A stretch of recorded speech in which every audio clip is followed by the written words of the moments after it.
Also, you wanted to make the introduction. Yeah. Probably better if you do it.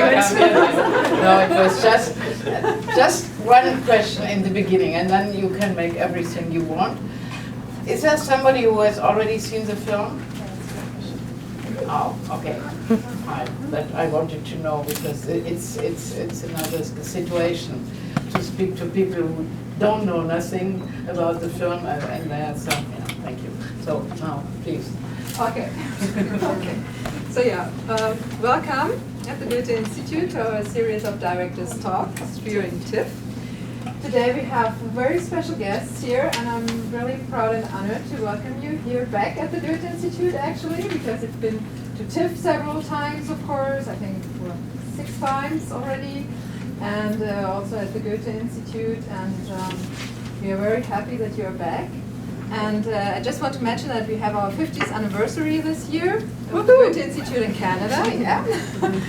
And therefore we have a video installation in our windows. So if you walk by on King Street, and after 8, actually, when it's getting dark, you can see a party happening here on our floor. And you also see 50 names of famous, talented, wonderful people who have been our guests during the last 50 years.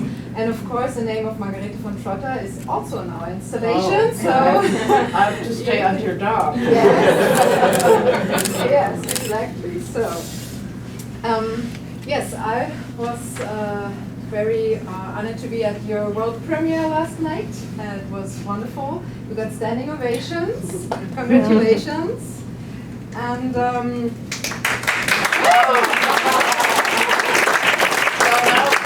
We are standing up.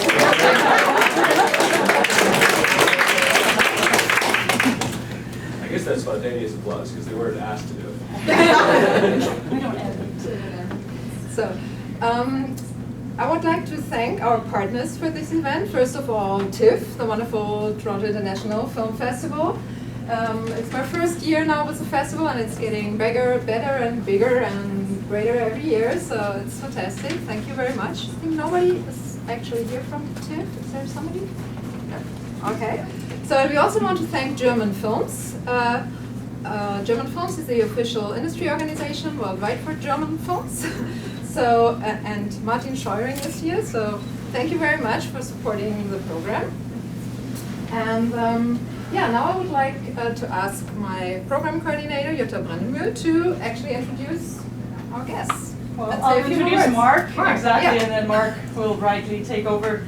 Happy to be back here again with my old friend and colleague, I dare say, Marc Glassman. You probably all know him with his various hats on.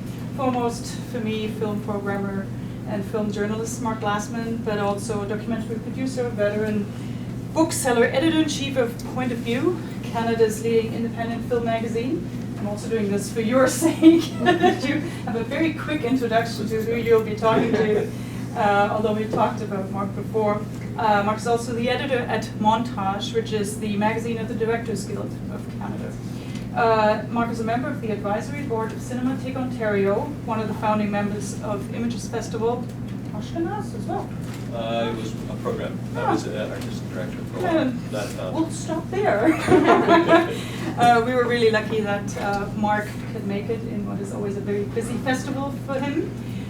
We both attended, and together with Judy, Marc's wife, we attended the press screening of Hannah Arendt over the weekend. And I think we all came out fairly exhilarated and with this urge to talk and to talk more. So that's what we'll do tonight.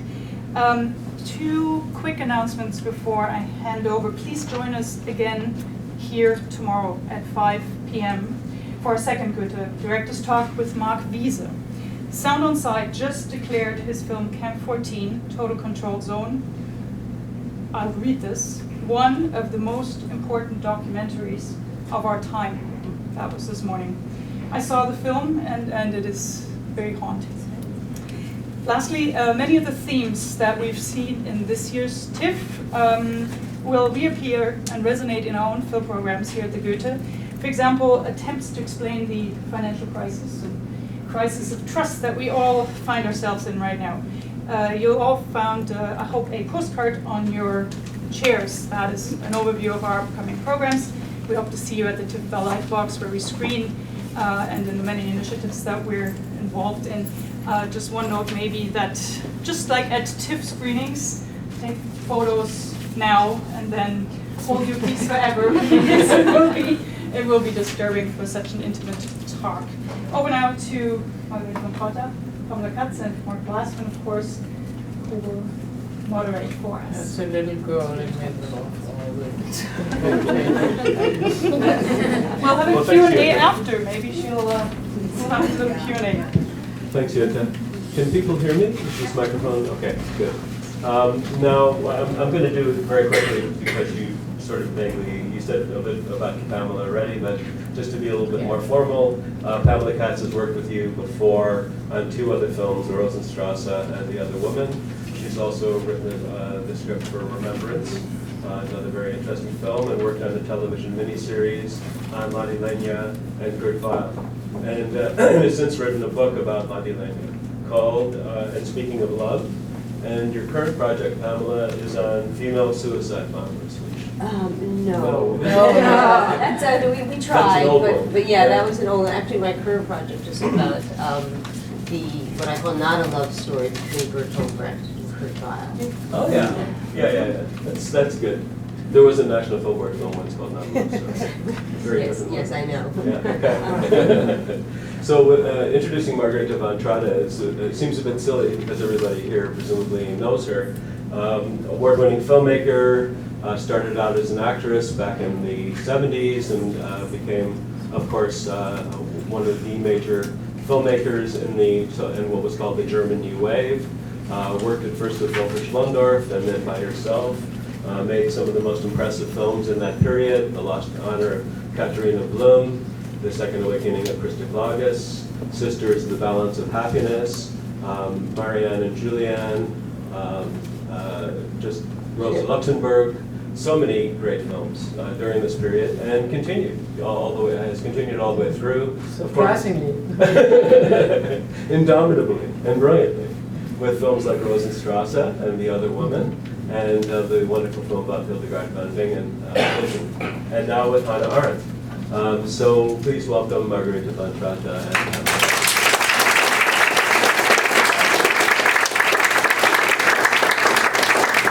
So the first question is the obvious one that I'm probably, and luckily because this is early in the film's life, you've only heard it about 10 times. Why Hannah Arendt and why now? Why Hannah Arendt? Why Rosa Luxemburg? That started all with Rosa Luxemburg because I don't know if you know my film, but that was for me the most interesting and important woman in the last century. It was, and that was the beginning of the century. She was a Marxist and a social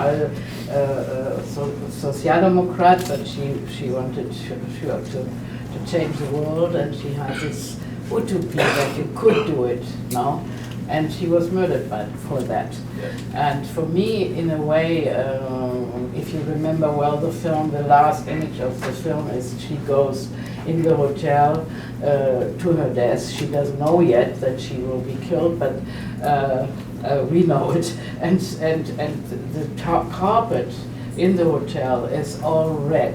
It's a red carpet, and she goes and goes and goes. That is what for me like the image of a blood stream going then through the whole century. No, and she for me was the first victim in a way. Also, not only as a communist, but as a woman and as a Jew.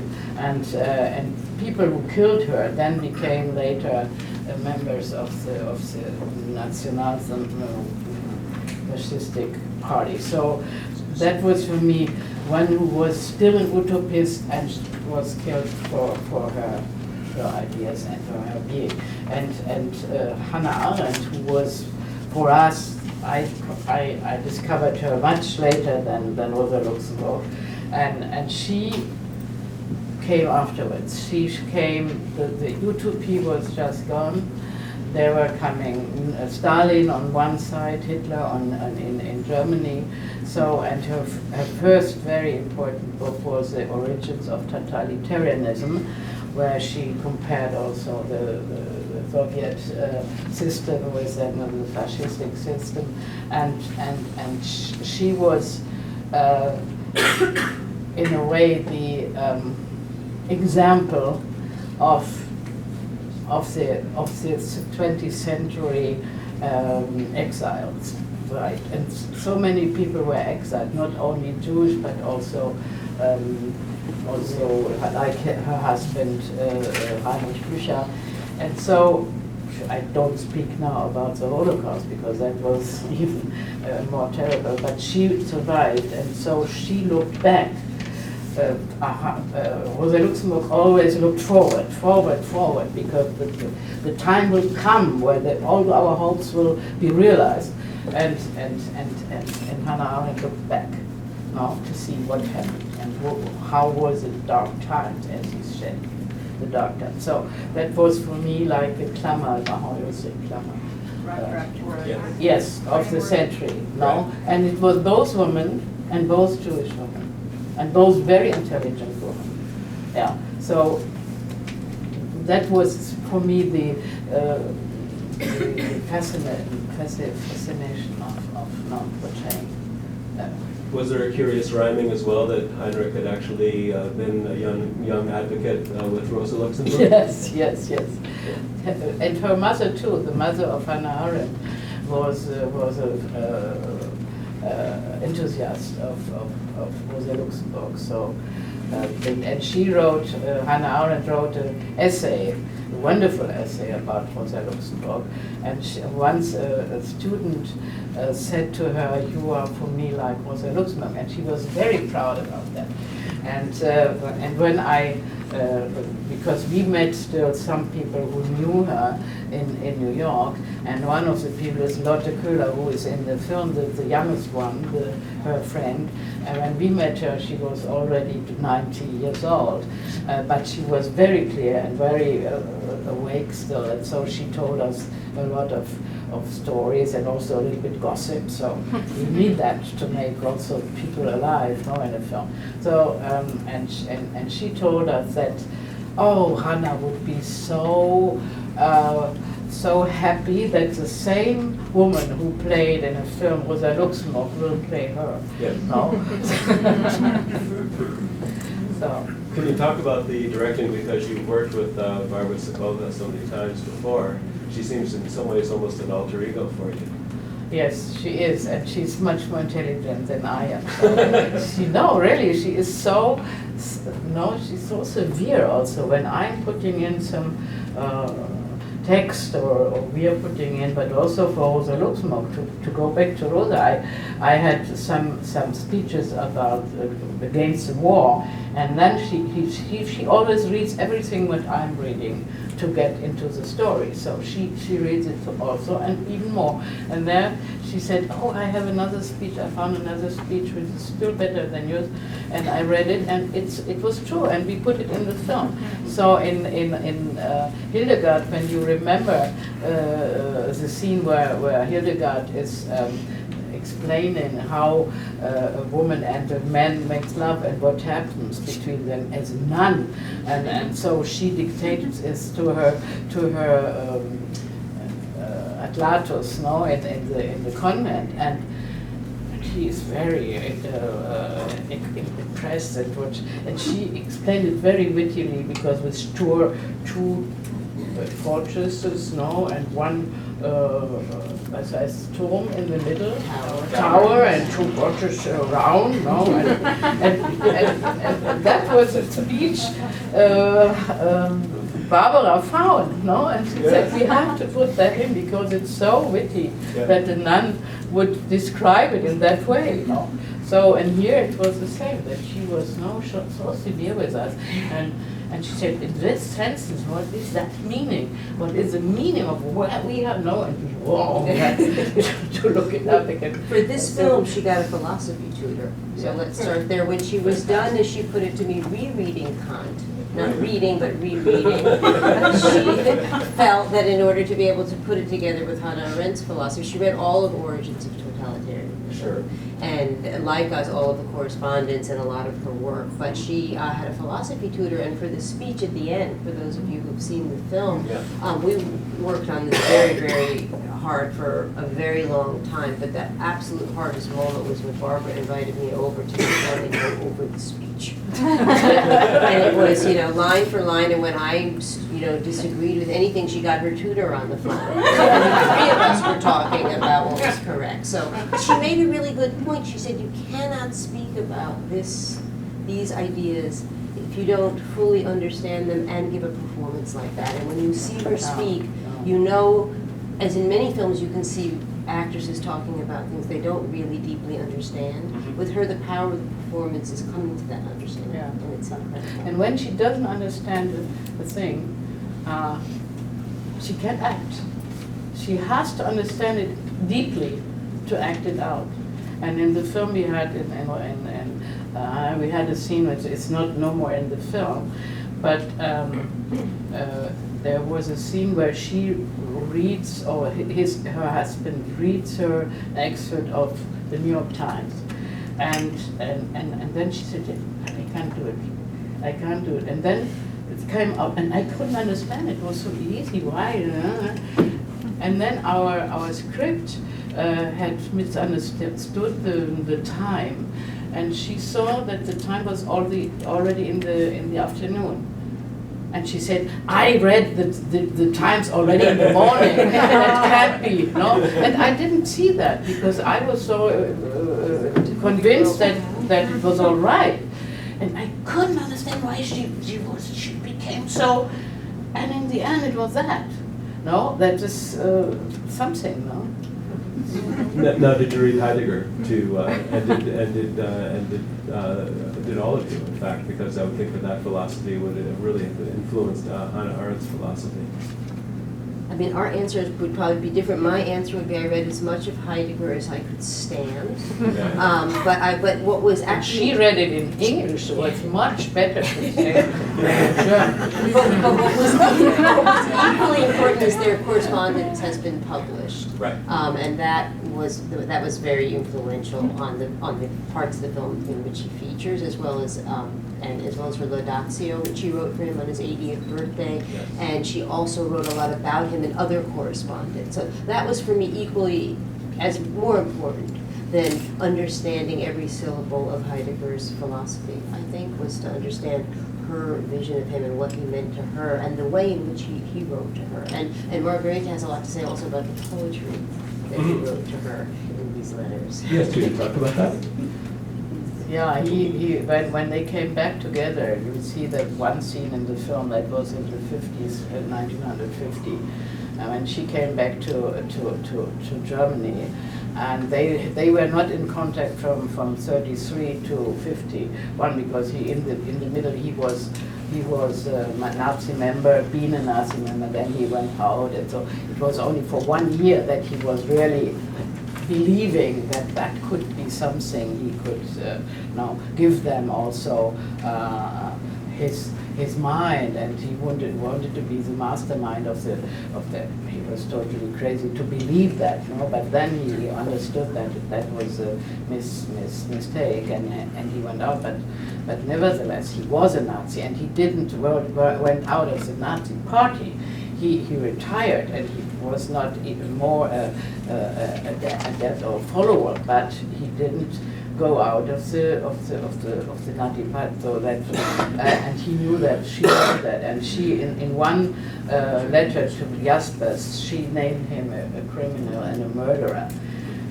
And that is very interesting for us because she says he's a murderer, and then she goes to Freiburg and she writes him a letter that she is there, and he came then up to her hotel, and you see the scene when she is waiting for him, and that was for us, you know, how can you do that? On one hand, she knows that was terrible, and then she accepts because she's still, in a way, she still loves him, and that went then through her whole life, that she were in contact all the time. And then after this meeting in the 50s, he wrote her letters, really new love letters, and he wrote, what do you say, 21, no? Yes, 21 poems.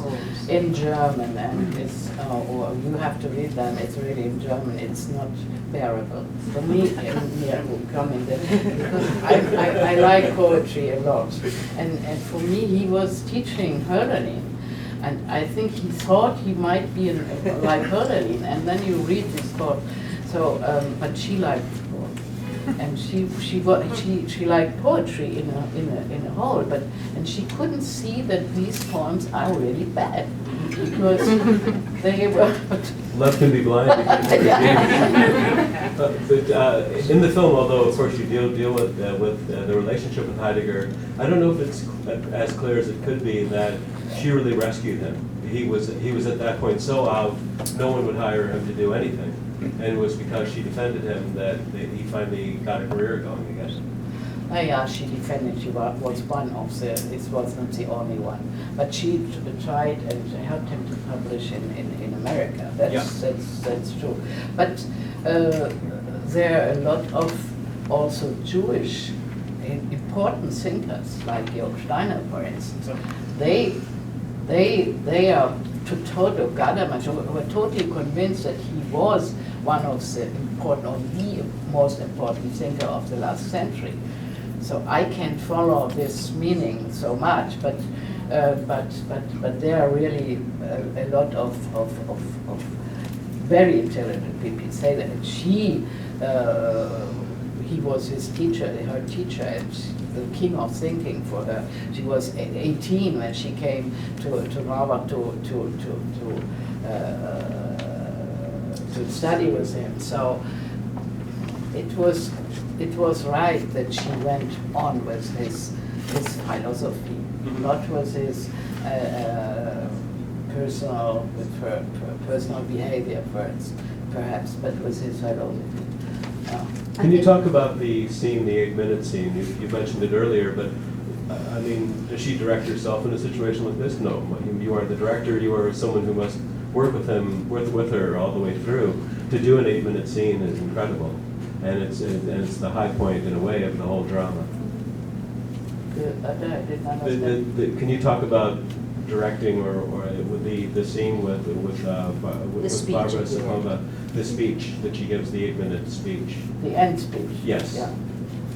No, they were so to tell it a little bit, there were so many people who saying you have to start with a speech with her because she's a thinker, and so everybody will wait, you know, that she, when the film begins, wow, she's, no, and then we said, no, we just don't do it. We start with a very casual gossip scene. And that was not that we invented it, because when you read the correspondence of the two of them, of Mary McCarthy and Hannah Arendt, there was a lot of gossip. and mainly Mary McCarthy, she was telling her everything, of every man and every, you know, and divorce and not divorce. And Hannah was much more, she didn't share as much about her private life, and she was quite analytical in this philosophical way that you hear her speaking about Mary McCarthy's wild adventures, and it's a really wonderful correspondence and very funny with their different tones. Can you talk about your working relationship with Margarethe? How do you work Did you get together? your speech answer though? Do you wanted to talk about how you directed her Well, that would be 8-minute long nice. speech? If you- Let that go. Another You co-screenwriter. don't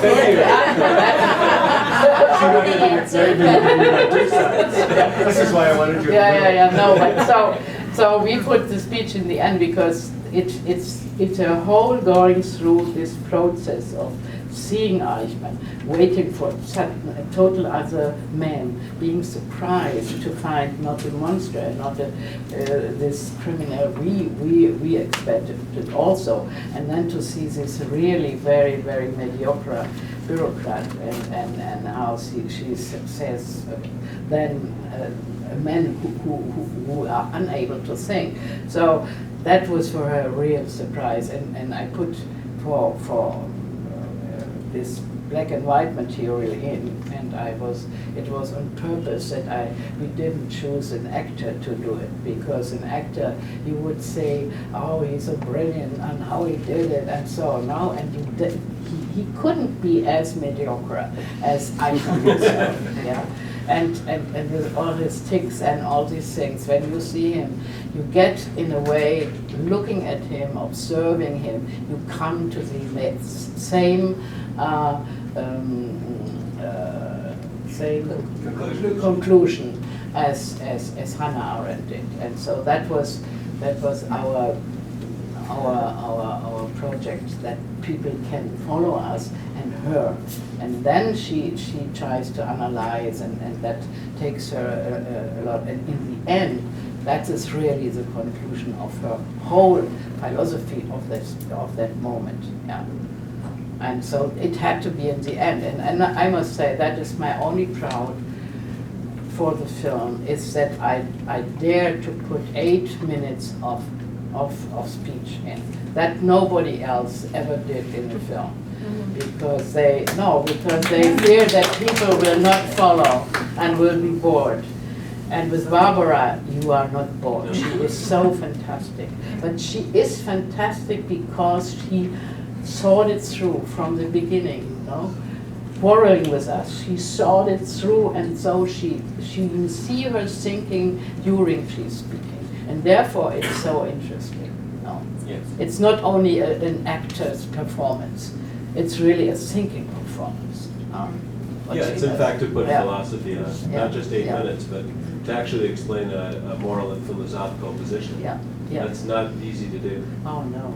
No, it isn't. It's not easy to write the script for it either, is it? Well, no, it wasn't easy at all, but about the speech, what I wanted to say from my perspective, having worked on this speech for so long, there were two sides to it, just like the portrayal of Hannah Arendt. There's an intellectual goal, and then there was an emotional goal. And I think that the intellectual goal was, as Margarethe stated, we felt if we were with Hannah and we put the building blocks in, you could actually deliver that speech in a way somebody who'd never had a philosophy class would actually understand and be engaged with. And that's intellectual. And I remember once we had a reading of the script, and Bettina, our producer, who's in the back, was there, and we read it, and it was working on an intellectual level. But there was really, we all felt there was something missing. And what was missing, in a way, from the way it was written, was the ability for Hannah Arendt to express her emotions as she has forced herself not to do up until this point. And this line about a character assassination is something that she wrote in a letter but never shouted out loud. And I saw another speech she gave on a totally different topic, which she introduced by saying, "I am, of course, as you know, a Jew." And exactly that phrasing, and I thought, we're missing something here. We all knew it. And I think that what was interesting for me was to see if you could have the emotional and intellectual lines come together also in that speech, as they do, which you could only do with an actress like Barbara and with Margarethe directing it. So I wasn't there when they filmed the speech, and I remember calling, and how was it, and Margarethe said, it is fantastic, you have to see it, they're sending it to you. And it took me the longest time to watch it, because I was really nervous about it, and it starts quite quietly. And I didn't know how Margarethe was going to do this. Was she going to just make the whole thing kind of understated? I didn't think so, but I didn't know. And I hadn't seen any other footage, so I wasn't sure how it would fit in. And the way, for me, it slowly rises in emotional tension, that when she smacks her hand down on the podium, I just was blown away by the performance. It was just, I don't think there's a single second of that speech which wasn't calibrated by the direction of the performance. Just wanted to say that because I didn't think you would. It's just really, it's pitch perfect, and that's the two of them together.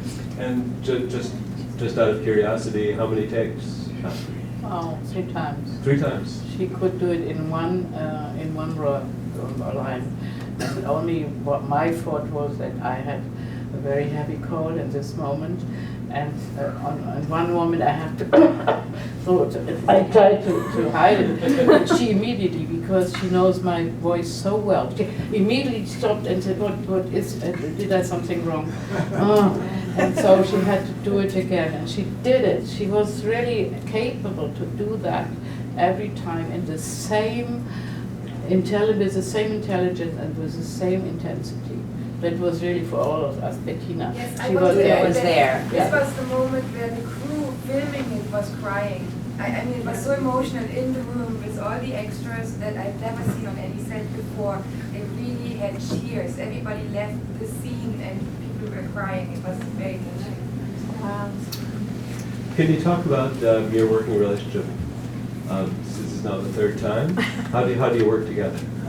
Well, it has changed each time, but what was really, one of the greatest things actually is that I throw a lot of things at Margarethe and she throws them back at me. And it's at a point where I know if it comes back and there's only a 3rd left, she doesn't have to explain to me why she didn't like the rest of it. I understand that, you know? And so there's a lot of things we no longer have to discuss, and I think that that's a wonderful thing about working together. But in this case, it was actually interesting because Margarethe always talks about the fact that she was, as the director, very nervous about making a film about a philosopher.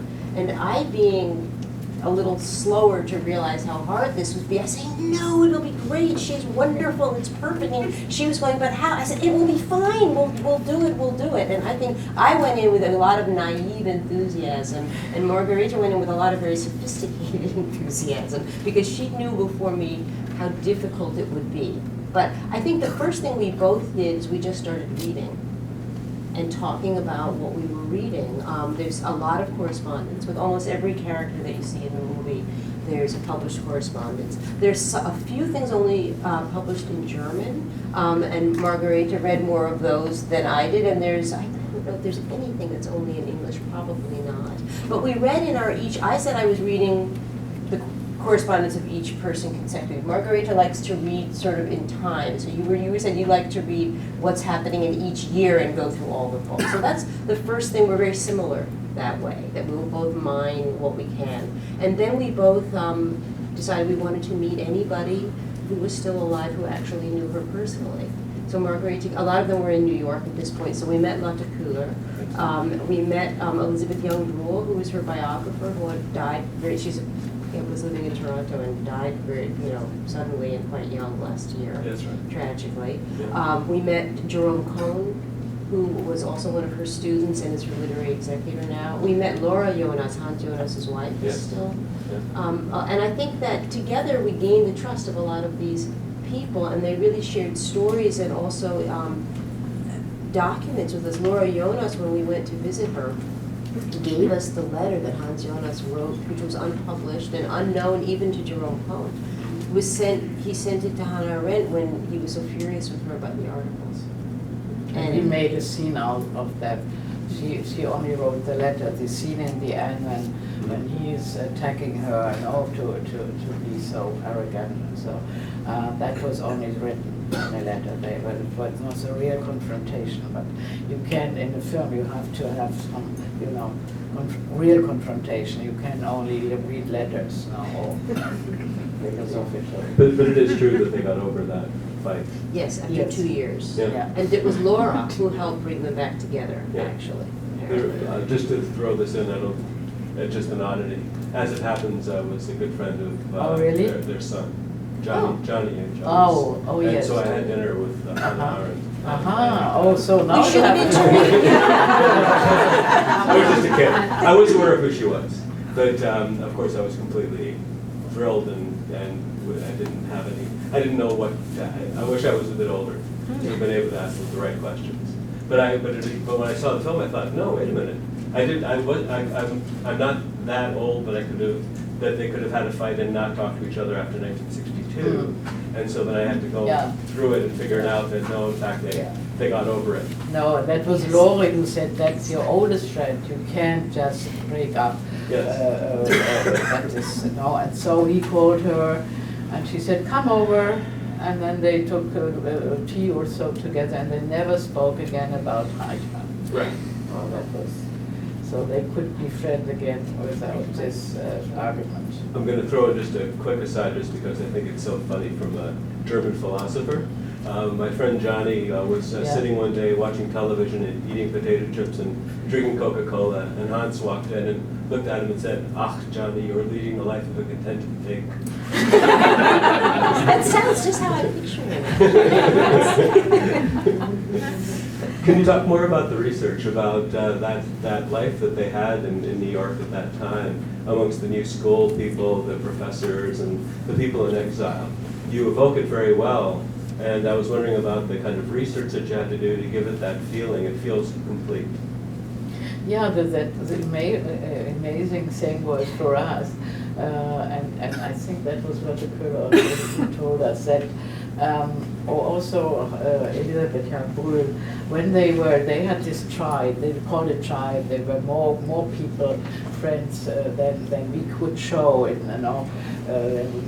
many more people, also Germans and Americans. It was really a melting pot in a certain way, their apartment, no? And when it came up to real discussion, then all of a sudden they started to speak German. And they didn't care if the Americans could understand them or not. They just forgot it, no? And so we put it in with Mary McCarthy, who said, "Oh my God, what?"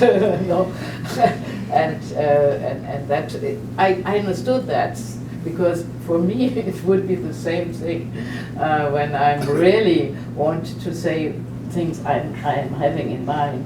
I would like to speak German. I can't do it here, but then when it went into really the depths of thinking, then they had to speak their own language now. This makes perfect sense to me. I still hate Hollywood films where everybody, there's 3 people who speak French in a room, nobody else, and they're all speaking English just to make life easier. Yes. We don't have to have subtitles, or German or any other language. So I thought that was very good, and I enjoyed the fact that they ended up having to go to the other room. Or sit there and try to puzzle through the German. No, normally it's sure you make films like that all people can understand that. But here it's one point to explain what means exile and what means to be a stranger in a country. And they were all coming from Europe, and in this time they in school they learned Greek and Latin. And then in France, sure, she was an exile in France for a time. She spoke very well French, but when they came to America, nobody spoke a word of English. So they had really to learn when they were already adult persons. So they never get rid of the accent also. So that was for Barbara also something to get, because she speaks very well American now. She's living for 20 years in America. So she had to go back to this German accent. And she did it, and that's also interesting for her way of working on the person, that she, for 3 months before we started the film, with her friends and her family, she started to speak with this accent. And they were very nervous about it. Yes, they were not But we were talking about this as well, that Hannah Arendt is really, what was very interesting about her is that she's the interception. As you say, evoking the time accurately comes from her character, that she was a German who had been living in America for 20 years. And I think that, to a certain extent, that's a lot of the way, that party is a lot of the way we work together, in that Margarethe writes in German, I always write in English, and we roll this, when we're apart, we roll the script back. It comes, what I send to her comes back in German, what she sends to me comes back in English, and we really roll through many languages. And then when we're working together in the same room, in a later stage, and we know that a scene's going to be in German. And so clearly, if we're going to change a line, I might suggest something in English, but Margarethe will have to say it in German, or Margarethe will do a line in German. And often I was typing, and she was very frustrated with my inability to type accurately or spell accurately in German all the time. So sometimes it was quite amusing. Umlaut, no, you don't know, can't you hear that? So I think the Mary McCarthy, Hannah Arendt thing came very naturally. In reverse. You did do obviously a lot of research and went through all the years. Why telescope to the one story and just with a few flashbacks?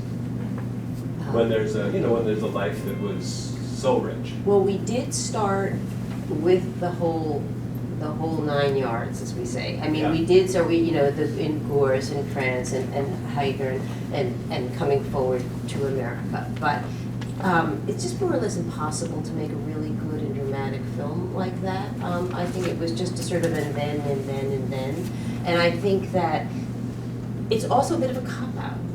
Especially when you're making a film about a thinker, you have to say, okay, I have to pick a moment through which I see their entire life, I think. And as Margarethe has been talking about exile, really the Eichmann experience, there were two elements. One was on a popular level, that's her most known book in America as well as Germany, This is the Banality of Evil. She's known for this. That alone would not be enough of a good reason to make that the reason for centering her life on that one event. But it was her third exile. And in a life, as we've written many times, all of us, but defined by exile, she was obviously kicked out of Germany. She was more or less kicked out of France, or had to flee. And when this happened in America, it was very profound. So I think on the level of finding the key to somebody's identity, the Eichmann process, it said a lot about her courage as an independent thinker. As an intellectual and what she was, and it said a lot about her brilliance, but it also said a lot about her condition, the way that she lived her life. So it seemed to be a very rewarding way, and to portray her. But there's two other elements that I think are important, and one is that here we were, as Margarethe said right from the beginning, how are we going to make a film about a thinker? And the fact is they have to do something. And there's a lot of talk in this film, and there's a lot of huge ideas, but she does actually go to Israel, attend a trial, argue with people while she writes the book, and then suffer this horrible and very dramatic response. That's a gift with the philosopher, that you can actually show her doing something, and there's a great line from Mary McCarthy where she said watching Hannah Arendt teach was like watching the motions of her mind made visible in action. And that was sort of our prayer for the film, that portraying the Eichmann process would allow us to do just that. But just on the Heidegger note, that's what everybody, if anybody wanted a film about Hannah Arendt, they wanted this love affair with Heidegger. And that was something that both of us said right from the very beginning, that is not the defining experience of Hannah Arendt's life, and it was ripe with exploitation of her identity. And it was mired in cliches and stereotypes. He was very important to her, and he was too important to leave out, but for us not important enough to make the centerpiece with him. Yeah, but for me, sure, as a German, perhaps it was even more important to show Eichmann and to show this moment, because I did Rosenstrasse, and I was from the beginning also in my film Marian and Julian. The theme of the Nazi time always come up in a certain way, sometimes very personal and sometimes also more widely political. So I always say that Hitler spoke about the 1,000-year Reich. In fact, it lasted only for 12 years. But our burden, will last for 1,000 years. That is for some so terrible events in history. They stayed there for, and we as Germans, we have to deal with it still for a long, long time.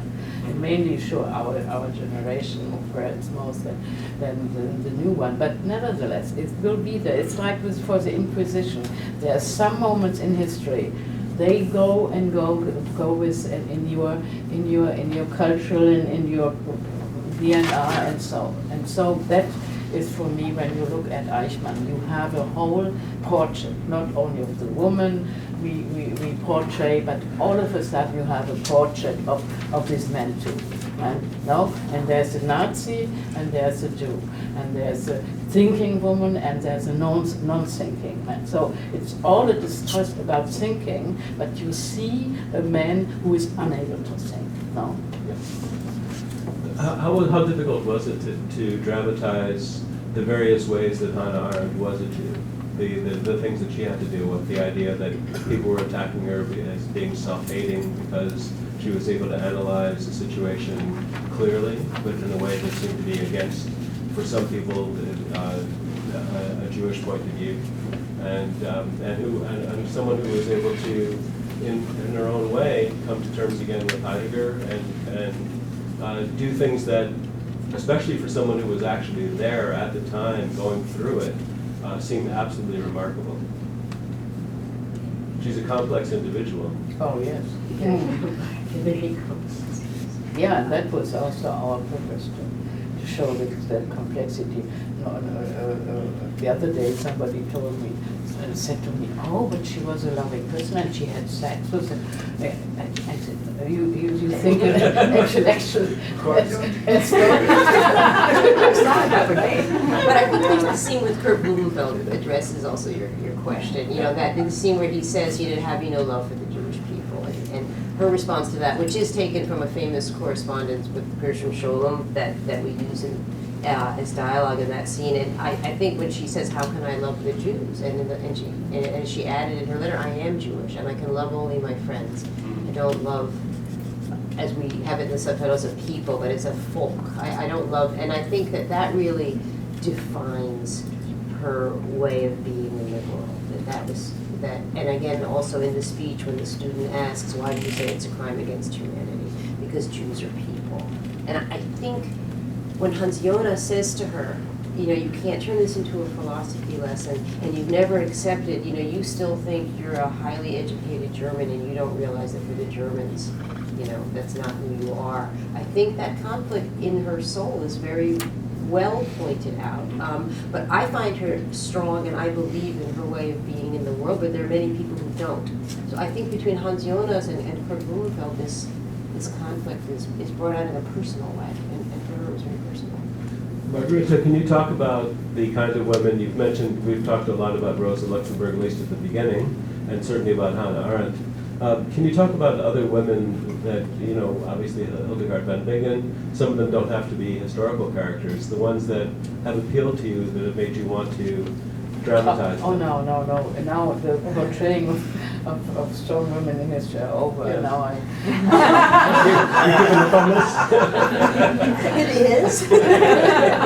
No, because now people are knowing that I'm fond of this, so I get a lot of literature and, about other strong women in history. So everybody has another idea of what I have to do. So now I have to have a little moment where it's just only original stories about very normal people. Does it bother you that for a lot of people they think of you as a feminist filmmaker?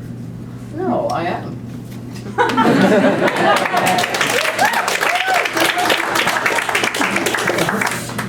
It bothers me when it comes up to a ghetto, because when we started in Germany as women to make films, and we said we are women but we want to do films as men have the right to do films. So we put the importance on that fact that we are women, and then it became, oh, the woman film, oh yes, it's a woman film. So you have not to see it, it's a second-rate film. So when we understood that, then we said no, we don't do woman films, we do films. But nevertheless, I accept that I'm a feminist, and I'm still, even if sometimes I say, no, it's over.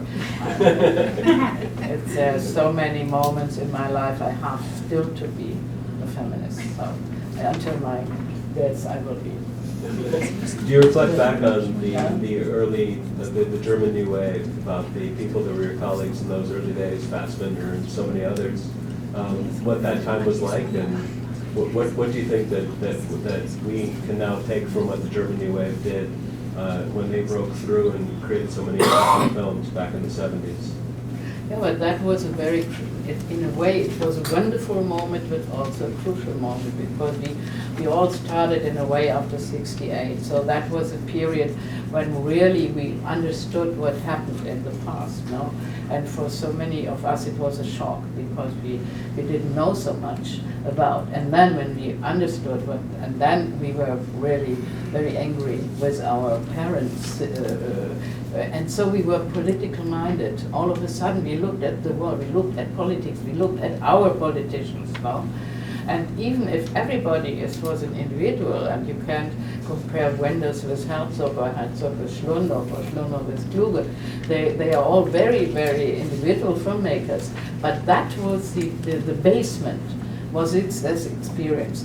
And so we were also very communicating between us, no? And so therefore it was a sort of force, no, in filmmaking. And therefore we all of a sudden, that was a new wave of filming. In France it was also the Nouvelle Vague, but that was more against the old filmmakers who were always filming in the studios and in the theaters, and all of a sudden they went out in the street and they were free with their camera going around, and the impact of our new German wave was this political thinking. That was the start of political thinking, to go back to Hannah Arendt. Yes. I think we have some time for some questions, and I suspect we might have a few people who would like to ask something. Anyone care to ask a question? Yes. The film seemed to follow history very, very closely. That there were all these characters like Kurt Blumenfeld who came up. I'm wondering about if you could talk about moments when you felt you had to leave history or you had to imagine things. There's a moment when they split billiards. Apart from historical accuracy. Oh yes, I'm not fond of total historical accuracy. It's the truth I want. No, I'm following the truth, and sometimes you have to invent facts. What, for instance, as she said, the scene in the end between Hans and her. This crucial scene in the end when he's saying, "Now it's over, but I not want to be still in communication with Heidegger's favorite." No, Yes. That was only written in a letter, but you can't put the letter in. So you have to create a scene, which never happened. So these things we invented a lot. Also because when Mary McCarthy and her are together. No, and often she was in France in this time, and they were only changing letters. But in a film, you can't build up a film only by letters. So that is an invention in the film you have to make to create vividity. How do you say it? Yes. But that is not historical. I think there will come some historical expert of. That they would to prove me, but that could not be because she was in this time, she was in Paris and not there. But we were the content was the truth and not only the political correctness. Yes. Although I mean another good example is Mary McCarthy actually wrote a fantastic essay for anybody who's interested in following this further. She wrote an essay called The Hue and the Cry, where she defended Hannah Arendt's work on Eichmann very, very eloquently. She did not, in fact, storm it. There was many such meetings as the town hall meeting that we show, and that's an amalgam. There was one very famous one. Mary McCarthy was actually not there. We put a lot of people in a room together whose views we wanted to represent. Yes, there were a lot of meetings. Yes, there was one famous town hall meeting, but the points of view that are represented came from at least a year of, you know, letters to the editor, essays that were published and so on. So there was a lot of information compression, and despite how many characters there are in the film, that's also a compression as well. There were many more characters swirling around in the stories and so on. I mean, for example, there's the department, sorry to for all the people who haven't seen the film, but there is the department head, I think he is. He's at a party. At the new school. At the new school, is that right? And he's the person who studies German but doesn't Professor speak Miller? it. Yeah. But Yes. I mean, for example, would that be a real character? And then he turns against her. Well, he is not one real character. Yeah, He he's too is an an amalgam. There were many academics who did turn against her. She was shunned in some of the universities where she had been teaching, where they've been very proud that she was teaching there. So he himself is an amalgam. Other questions? Yes. I have one question that's just gossip. The fellow whose name was Norman. Yes. Who is that Norman Fedorowicz? Yes. Moderates, Of yes, course it is, yeah. yes. Oh, we wrote this article about the Yes. brilliance of. Yes. I win my. And Lionel. Just gossip. And Lionel is Lionel Trilling. That's right. Yeah. Yeah. In fact, Oh, you know. No, Lionel, I'm sorry, it's Lionel Abel. Oh, it's Lionel Lionel Abel. Abel. Yeah. And Oh, he you wrote did your just a best. terrible review of her book that Okay. was just awful, that was awful. But the Hannah Eichmann was a real slip that somebody made, you know, but again, but yes, we used the real title of Norman Podhoritz's Okay. article. Yeah, now my second one is I like the way you talked about being a feminist as though one can be anything else. There aren't many choices in the world. But you also talked about being political, and I've always liked your films and followed them because of both of those things. And the politics was also not as, politics of your film is not as general as that, just political. It's in the stream of the left politics that is hard to present in North America, I think. Can you talk to that bit? Hannah Arendt was not a leftist. Not really. That's right. And therefore also in the beginning, perhaps I was not following her so in the 60s or 70s. We were all leftists, all the new wave formula. And so we were not reading her so much, and because she wrote this famous book about where she put the communism together with fascism. So in a way, it was only after the wall came down for me and for many others in Germany that all of a sudden we saw that she was the one who thought much longer, much in the future than we could. And so then she became interesting for us.